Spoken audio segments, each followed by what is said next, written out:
Hi again, everyone. Gary Digital Williams here on Boxing Along the Beltway, our Beltway Boxing news and notes for this week. And we have a lot of news, and we have some breaking news that's just come to us just moments before we went on the air. We'll get to that a little bit later on, but have a lot of big news for you this week. Some recaps of last weekend's action, some updates on what's going to come up this week, and we have some breaking news, and we have news of a celebration that'll take place in the not too distant future for one of our Beltway boxers. So all that right here on this edition of the Beltway Boxing News and Notes podcast, which is brought to you by Real-Time Pain Relief. From boxers to ballerinas, for shoulder pain and muscle strain and everything in between, Boxing Along the Beltway recommends Real-Time Pain Relief, the natural, safe, fast, plant-based ointment. And if you go to freepainoffer.com, buy $10 worth of Real-Time Pain Relief, you get a free $10 tube of Real-Time Pain Relief. Rub it on, the pain is gone, in real time. Buy DeborahSpears.com as well, as we have a great selection of jewelry courtesy of DeborahSpears.com, and of course that beautiful boxing pendant is on sale at DeborahSpears.com. If you go to her website and you are a first-time customer, you get 20% off your first purchase on that website, and first purchase jewelry 20% off, and shipping is free. That's Deborah, Debra Spears.com.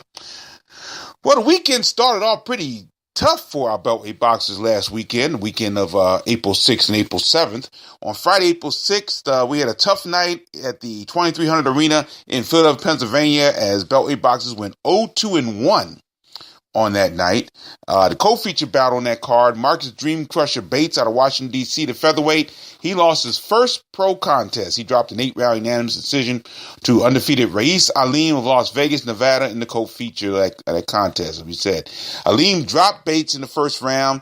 He pretty much dominated him the rest of the way. Bates did fight back, but Aleem was basically ahead of the game pretty much throughout the whole contest, according to judges' scorecards. Bates ended up losing by scores of 80-71 and 79-72 twice. So Bates is now 8-1-1, 7 KOs. Aleem is still undefeated. He's 11-0 with 5 KOs. So tough loss for Marcus Bates. Again, he fight well late, but he couldn't do it this time, as Aleem, who is a very good boxer, he looked good in that contest and deserved the win, no question about that. Meanwhile, Owings Mills Maryland heavyweight Kobe Madison, he fought to a 6-round majority draw with Guillermo del Rio of South Houston, Texas. Now, Madison in this bout just did not fight well, and he really talked about that on his Facebook page later on. He was not good at all. I happened to see this particular bout, and he just did not compete well at all, and it was sad because he had a 49-pound weight advantage. I mean, Del Rio came in under 200 pounds for this contest, and Madison just did not take advantage of it. He was sluggish throughout the contest. He did win one scorecard, 58-56, but the other two judges saw the draw 57-57, and Madison just did not pick up the pace on that contest at all. So Madison's still undefeated. He's now 6-0-2, 4 KOs. Del Rio's now 2-2-1, 2 KOs. But Madison, he knows, has to be a little better in his next outing. So we'll see what happens with that. Also, Forestville, Maryland welterweight Evgeny Mechanov, he lost a 4-round unanimous decision to Josephat Ortiz of Reading, Pennsylvania. Ortiz is pretty talented. I like the way he looked. He's originally from Ponce, Puerto Rico. He looked pretty good in this bout. He landed the hardest shots in the contest, never let Mechanov find his rhythm, and Ortiz pitched a shutout, 40-36 across the board. He's 3-0, 1 KO. Mechanov falls to 0-2. So tough break for Mechanov after that tough loss to Jamal Dyer. He just would never end the bout against Josephat Ortiz. So tough situation there. So that was on Friday, April 6th at the 2300 Arena in Philadelphia, Pennsylvania. Now, of course, our previous podcast, we went over and dissected the tremendous win by IBF, WBA, and IBO champion now, Swift Jared Hurd. Just an outstanding performance by Hurd, as we talked about, and great things are coming his way there. I mean, he is becoming a very talked about boxer in the world of boxing now. People want him to fight possibly Jamel Charlo. Kell Brook is in the mix as well, but he's just outstanding. As we said later on in the podcast, we'll talk about a big ceremony that will take place for Jared Hurd very soon, as a matter of fact. We'll talk more about that. Meanwhile, also on Saturday, April 7th, James Too Slick Early. He got back on the winning track. He's a Seat Pleasant, Maryland featherweight, and he won a 6-round majority decision over previously undefeated Joshua Draughter of New Orleans, Louisiana, at the Municipal Auditorium in Sarasota, Florida. Now, don't have any real details on this card except for the scores. One judge scored about even 57-57, but the other two judges overruled him. They both saw it for Early 58-56. Now, the win breaks a 2-bout losing streak for Early. He had won his first 2. Then he lost his next 2. And now Early is 3-2. No knockouts yet, but 3-2. And Draughter drops to 3-1 with 1 KO. So congratulations to James Too Slick Early. And we do know, well, all we really know is that in Lagos, Nigeria, back on Saturday, April 7th, former WBO super lightweight champion DeMarcus Chop Chop Coley did indeed win the bout, but we have no details on this contest. I've been looking not only in this area, in this country, I looked on BoxRec, I've looked in all as many of the Nigerian media as I could find, but there was nothing on this card. So, unfortunately, we don't know the details, but we do know that DeMarcus Coley did win the bout. He won some sort of title, don't know what it was, but he ended up winning the bout in Lagos, Nigeria on Saturday, April 7th. So congratulations to him, of course.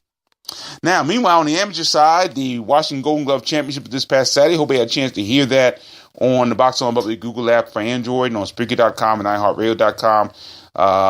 It was a tough performance for me. I had a tough night that night. I will admit that. I do apologize, but did the best we could with that.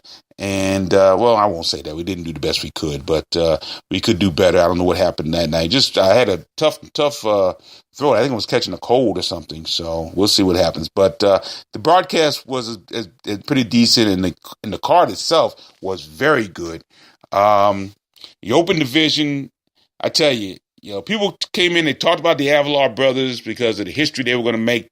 The first time all 3 Avalar brothers advanced to the regional championships.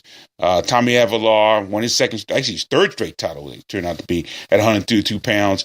He won the second straight title against Ibrima Jawara of the Laurel Gym. Wilfredo Avalar at 141 pounds defeated Jalen Jones of Limelight Boxing.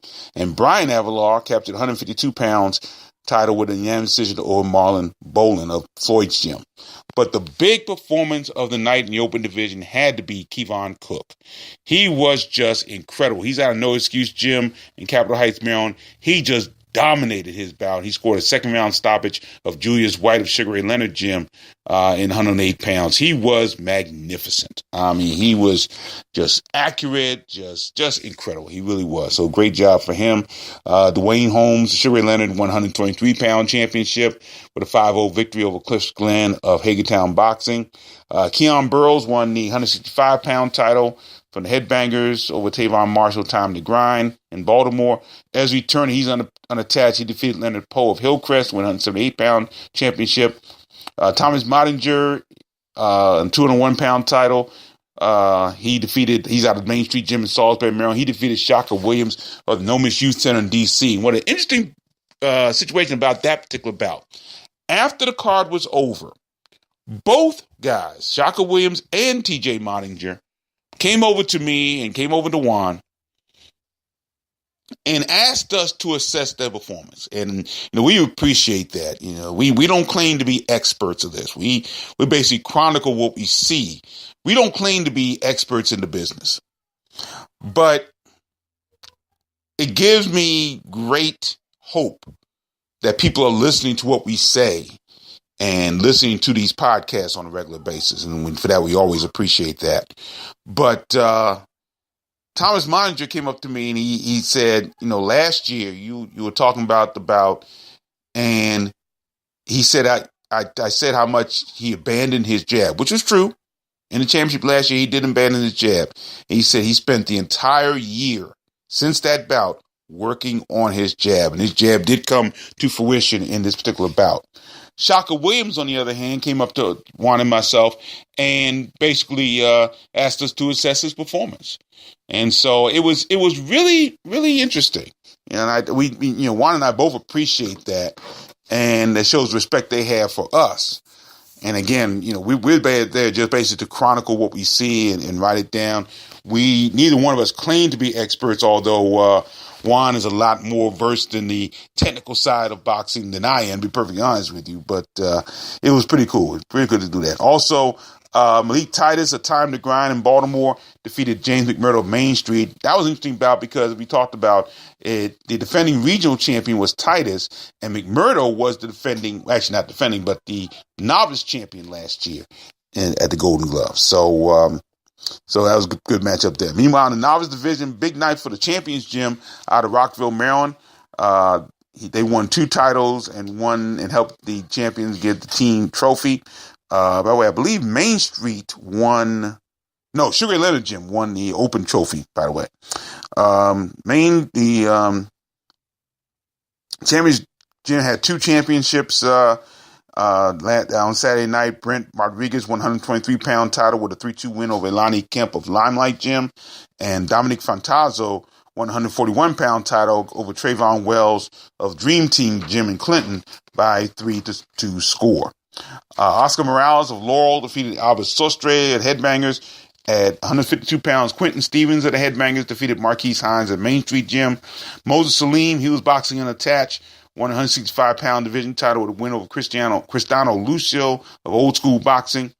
That's located on the Rosecroft grounds. And 201-pound Jermaine Harbert of Headbangers won the title, defeating Daryl Palmer of Raw Assassin. And Delaware, represented by Isaiah Harris of the Dog Pound Gym of Dover, won the 132-pound championship over Antonio Dunstanell of Baltimore's Honeycomb Gym. And the 3 walkover champions, Joe Chachunji of Urban Boxing in Columbia, Maryland, 178 pounds. Narissa Turner of Elite Boxing of Columbia, Maryland, won the female 132 pound. And Zachary Chick of MBJ Athletics in Newark, Delaware, he won the championship at 201 plus pounds. So all the winners we just talked about, they'll go to the regional championships. That'll be on Friday, May the 4th. It'll be Friday this year because Saturday, May 5th is, of course, Kentucky Derby Day, and they have a big reception for the Kentucky Derby, always in the first Saturday in May. So the regional championship will be Friday, May 4th at Rosecroft Raceway, and they'll face the Virginia, North Carolina champions. Now, the Virginia, North Carolina Golden Gloves will begin on Saturday, April 20th and 21st, and that'll be held at the Annandale Boys and Girls Club. We also know it as the ABC Sports Complex, 6728 Commercial Drive in Springfield, Virginia, and that'll be on Friday and Saturday, April 20th and 21st, and both nights at 7:30 p.m.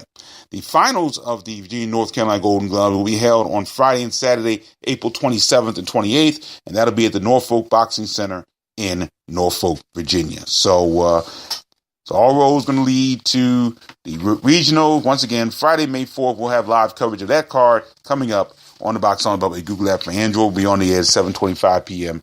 Eastern Time. Now, let's turn to this week, and we'll see what's going on there. And, of course, the big bouts will be Crofton, Maryland cruiserweight Luther Lights Out Smith. He'll be in his first 8-round bout. He'll take on Elvin Coco Sanchez of Patterson, New Jersey. Smith, as we said, 9-2, 8 KO. He looks to bounce back from that 4-round split decision loss to Lamont Capers on November 30th in Oxon Hill, Maryland, at the MGM National Harbor Casino.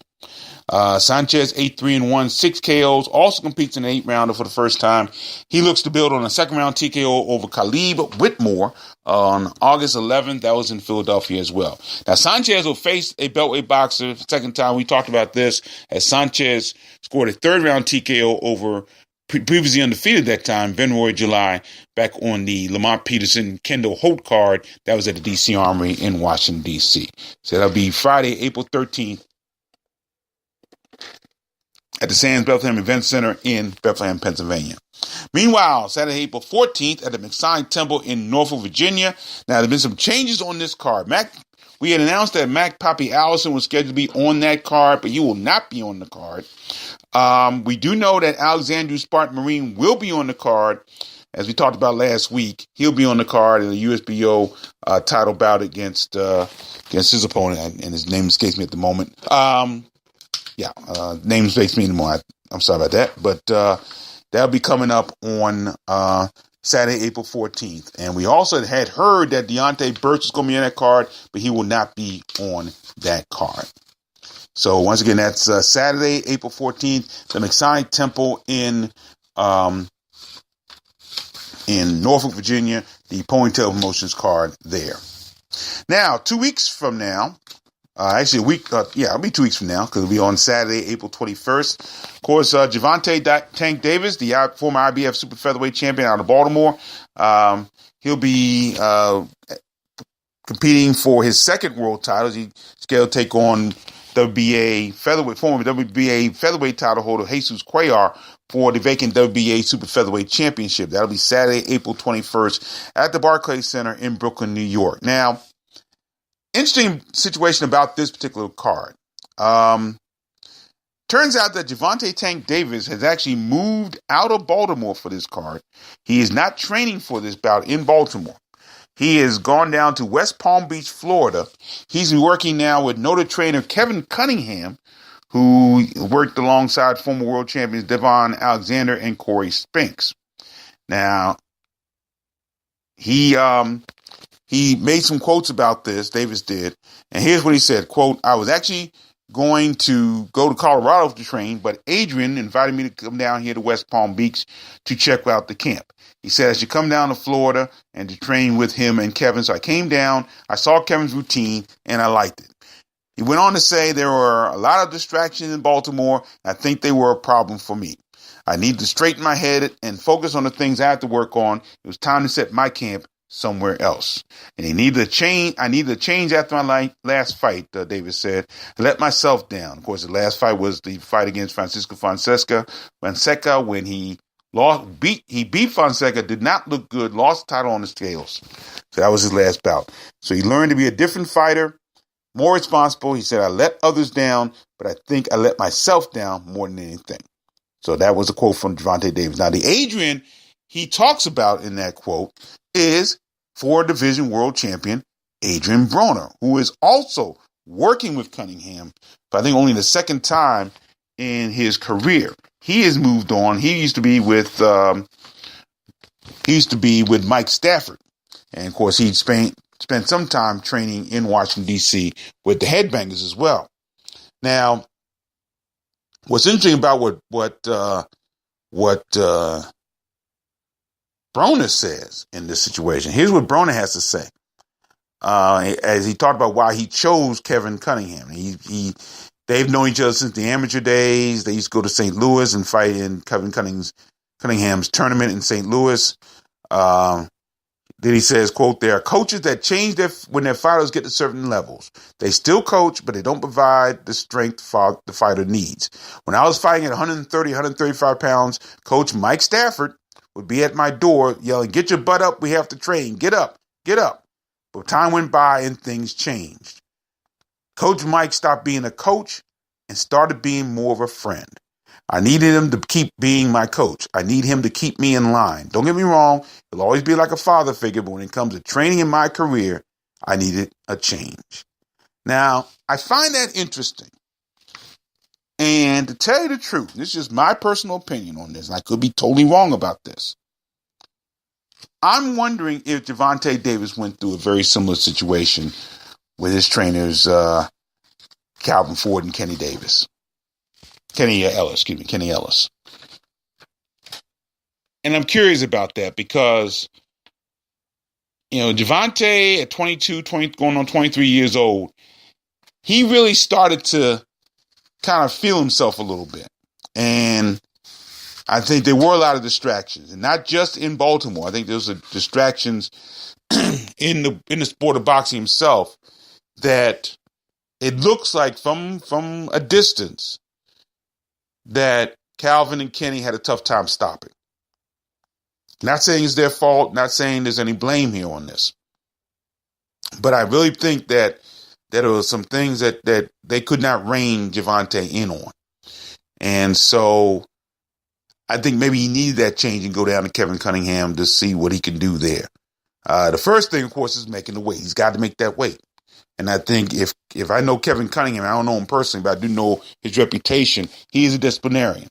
So I think that he will be able to make the weight and go on to defend the title against, win the title against Jesus Cuellar. Now, also, that card, once again, that's Gervonta Davis. Now, the main event is Adrian Broner. He is taking on Jesse Vargas, former welterweight champion Jesse Vargas in the main event. And also, Jamal Charlo will take on Hugo Centeno Jr. for the interim 160-pound world title. And this card will be on Showtime beginning at 9 p.m. Eastern Time. So, again, I think it was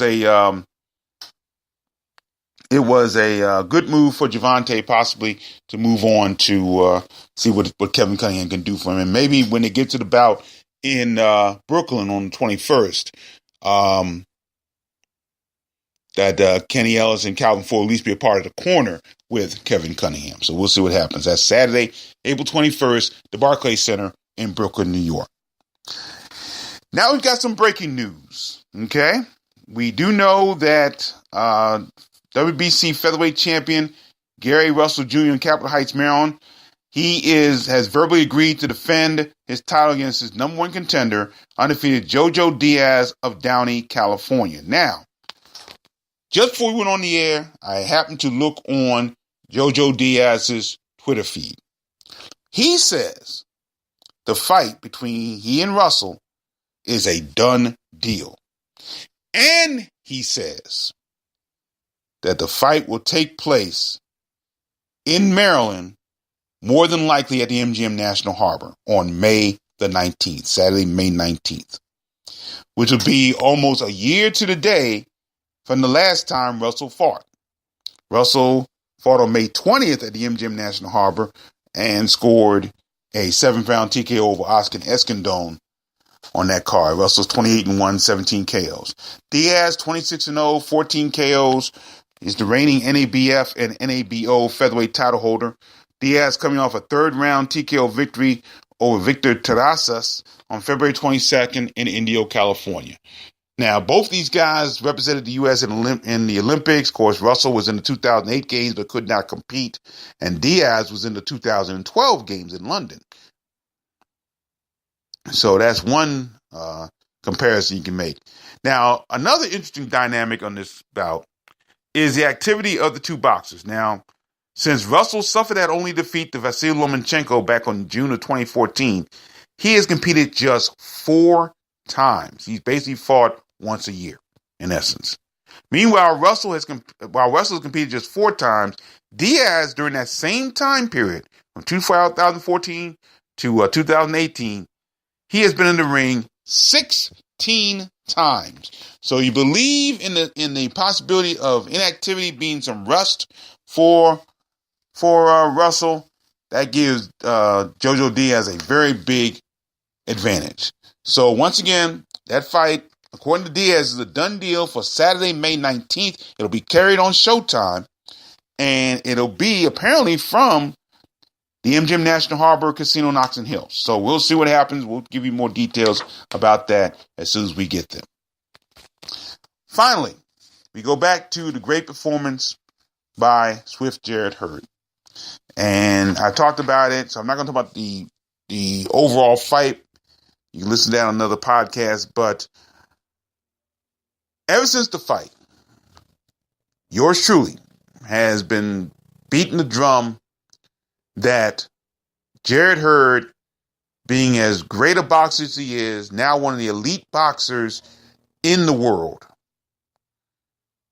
deserves a celebration by those around him.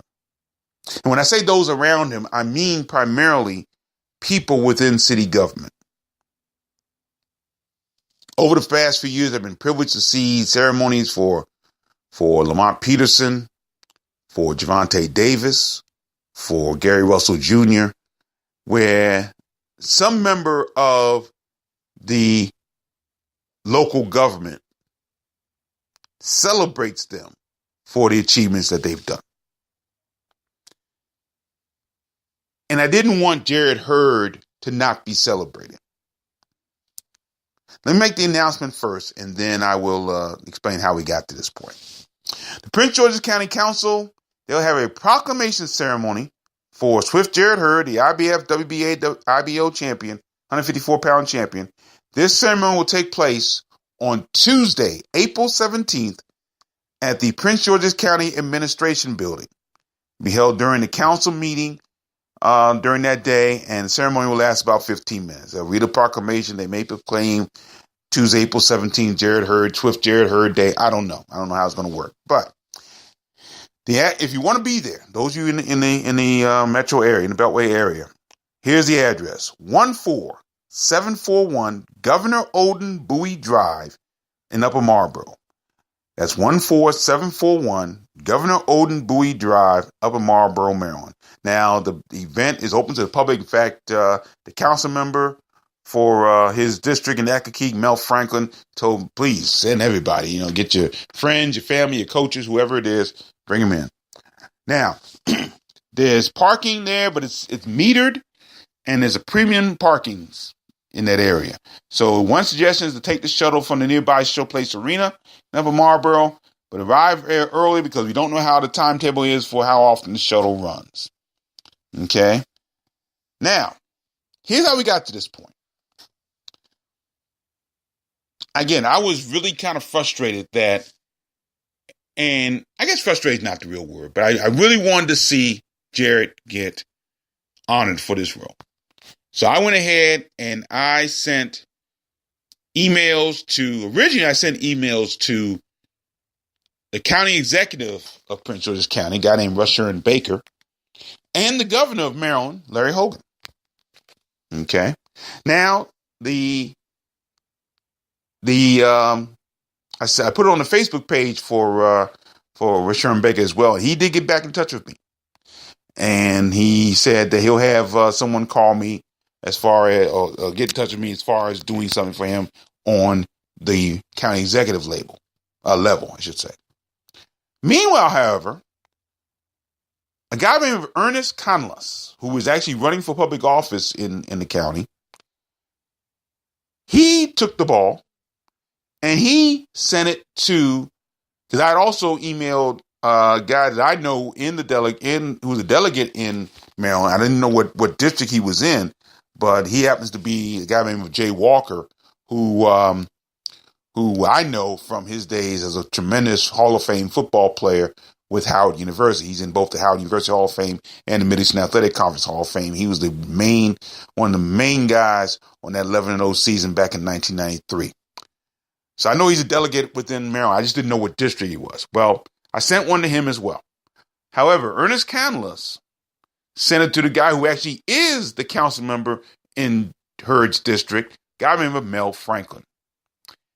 His office got back to me immediately and said, when I sent the email, I sent a short bio on him, how he won the title, he defended the title, he's won six, he had been on TV 6 times and so on and so on. I sent him all the information for Jared. And they got back to me. They said, we'd love to do this. And they wanted to do it soon because the next session of the Prince George's County Council is not until May 15th. So that's why there's a very short time span on this. But I give all the credit to Mel Franklin and my contact, Rita Henry. They did an outstanding job right off the bat. They said, let's do this.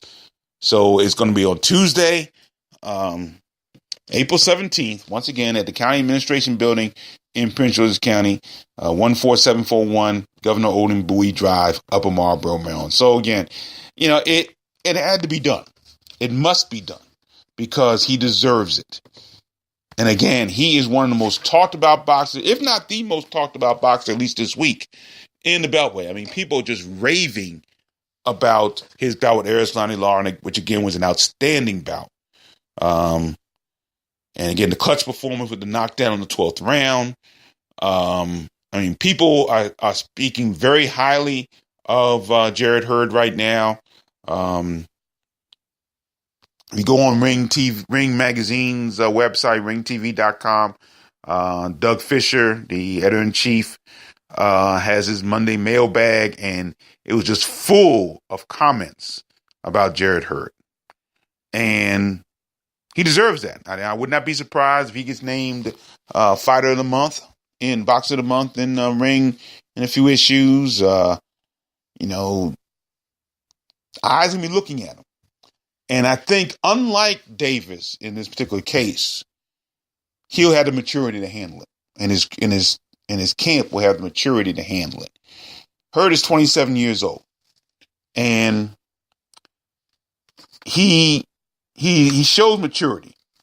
He's been through great times, and he has a magnificent support system in his family.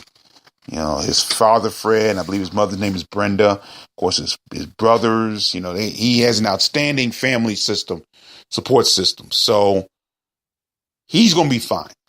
And I think that helps him because he doesn't get afraid of the bright lights, because he knows he has that support and has that confidence behind him. Great trainer, Ernesto Rodriguez, and he just has a great support system. So it was only fitting that support system be celebrated this coming Tuesday. So I am looking forward to this like you would not believe. I can't wait for it. So once again, that's Tuesday, April 17th, 1:15 p.m. at the County Administration Building, Prince George's County Administration Building. If you're in the area, you can make it. I know that's around lunchtime and all for some of you. So if you can make it, please come on through. We'd love to see you. And that'll do it for another edition of Beltway Boxing News and Notes. Beltway Boxing News and Notes brought to you by Real Time Pain Relief. Go to freepainoffer.com, buy $10 worth of Real Time Pain Relief. You get a free $10 tube of Real Time Pain Relief. Rub it on. The pain is gone in real time. And by DeborahSpears.com. You can get that great boxing pendant. And your first-time visitor to DeborahSpears.com, you get 20% off your first purchase. That's Deborah, Debra Spears.com. Thanks for joining me, everybody. I'm Gary Digital Williams. And always remember to keep supporting the best boxing in the world. The boxing along the Beltway. Thanks for listening. Take care.